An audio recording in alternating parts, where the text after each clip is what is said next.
लोगों के इनपुट्स लिए हैं और आप देख सकते हैं उनकी मांगों को ध्यान में रखकर ही एक एक हेड पे बजट जो है फंड है वो एलोकेट करके ही ये बजट बना है।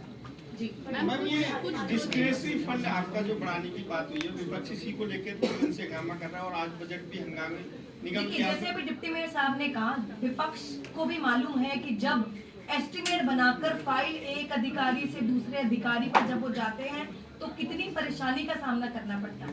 मैम, वही सवाल है कि आपका पिछली बार 9 करोड़ रुपए, जो 10 करोड़ रुपए 25 लाख रुपए डिस्क्रेशनरी फंड था, उसमें से 2 करोड़ ही अलॉट हुए। जी देखिए, अगर मेयर को तो पिछला जो स्पेशल ऑफिसर के बजट में जो 7 या 10 करोड़ मेयर को मिलता है वो भी हमें नहीं मिल पाया था। तो इसी परेशानी को ध्यान में रखते हुए सारे माननीय सदस्यों को ये बजट दिया जाएगा इररिस्पेक्टिव ऑफ पॉलिटिकल पार्टी।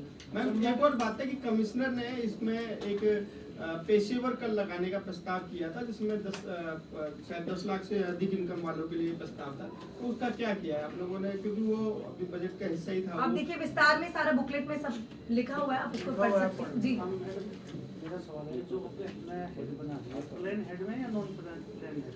देखिए, इसमें विस्तार में सभी चीजें लिखी हुई है और जब वैसे जनरली जो मेयर फंड होता है वो प्लान हेड में ही होता है। मैम, रेवेन्यू इंक्रीज करने के लिए क्या मेजर इसमें, तो क्योंकि 23-24 के बारे में ही सारा, मतलब 22-23 और 23-24 देखिए, हमारा सबसे बड़ा जो रेवेन्यू सोर्स है नगर निगम का वो है हाउस टैक्स, और हाउस टैक्स को लेके अभी तक मैं आपको बताना चाहती हूँ पिछले 15 सालों में जब से भारतीय जनता पार्टी ने एमसीडी में रूल किया है तब से लेके अभी तक हाउस टैक्स का पूरा डेटा भी नगर निगम के पास नहीं है।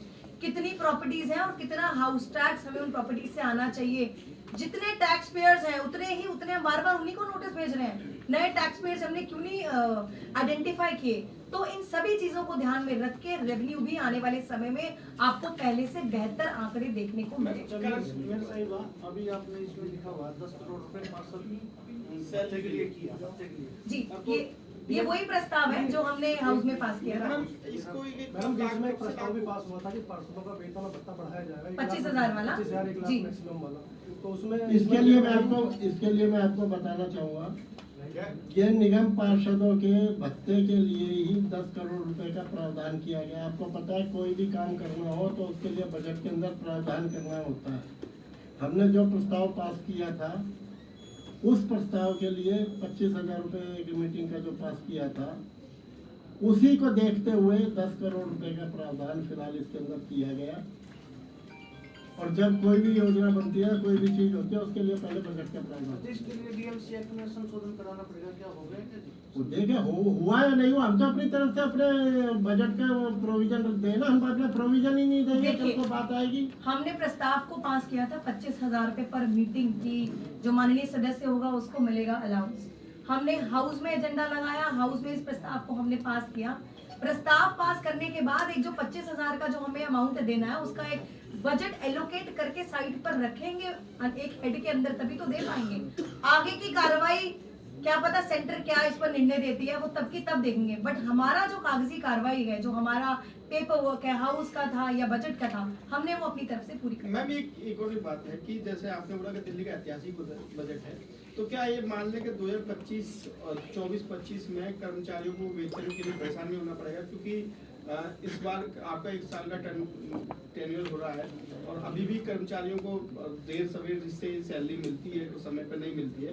तो हालांकि पहले 6 महीने का गैप था, वो अब 2-3 महीने का हो गया, लेकिन फिर भी 2 महीने का नहीं है। मैं आपको बताना चाहूंगी, जनवरी माह में जो मैंने रिपोर्ट ली थी फाइनेंस से, तो दिसंबर तक ABCD सभी ग्रुप्स को सैलरी जा चुकी थी और अभी फरवरी शुरू हुआ है, जनवरी की सैलरी भी मिल जाएगी। आप पहले की बात करिए, जो पहले 6-6, 8-8 महीने सैलरी नहीं मिलती थी, आज की डेट में आप कर्मचारियों से बात करिए, बहुत खुश हैं कि पहले के मुताबिक बेहतरीन तरीके से उनको तनख्वाह मिल रही है। कोई एमनेस्टी स्कीम वगैरह मैम लाएंगे प्रॉपर्टी? इस पर अभी हमारी चर्चा चल रही है और जैसे ही आउट होगी आप लोगों को बताएंगे। अच्छा मुकेश जी, ये तो बता दें आप कट मोशन में कौन सा प्रस्ताव आपका संशोधन पास हुआ?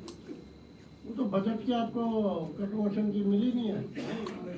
नहीं सर, वो दी नहीं, कौन सा पास है? क्योंकि उसमें अपोजिशन के भी वो कोई भी नहीं मिला था। आपको बता दो जो पोजीशन के वो सब पास है और जो आप मुझसे लिख लीजिए, जो रिवाइज एस्टीमेट में है 23 से 1 वो पास हुए हैं कट मोशन। बजट एस्टीमेट में 26 से 1 पास हुए हैं। आइटम नंबर 1 बुकलेट वाली और एक ऑन टेबल प्रस्ताव रखा था 2 नंबर, वो पास हुआ है। पॉइंट नंबर 6, 7 और 10D शेड्यूल ऑफ टैक्सेस ये पास हुआ है।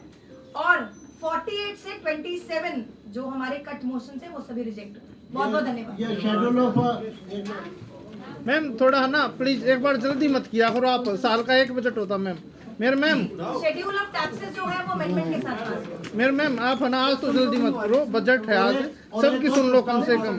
टैक्स में क्या संशोधन किया आपने? उसके अंदर कुछ टेक्निकल डिपार्टमेंट वालों की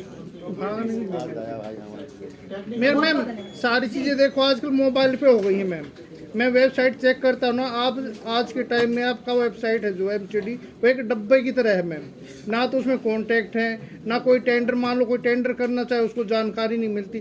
पूरा देखिए, इस इंस्पेक्टर पर हमारी आदमी। चर्चा चल रही है IT डिपार्टमेंट के साथ। हम पूरी वेबसाइट को मॉडिफाई करेंगे, आने वाले कुछ ही समय में आपको एक नई वेबसाइट देखने को मिलेगी।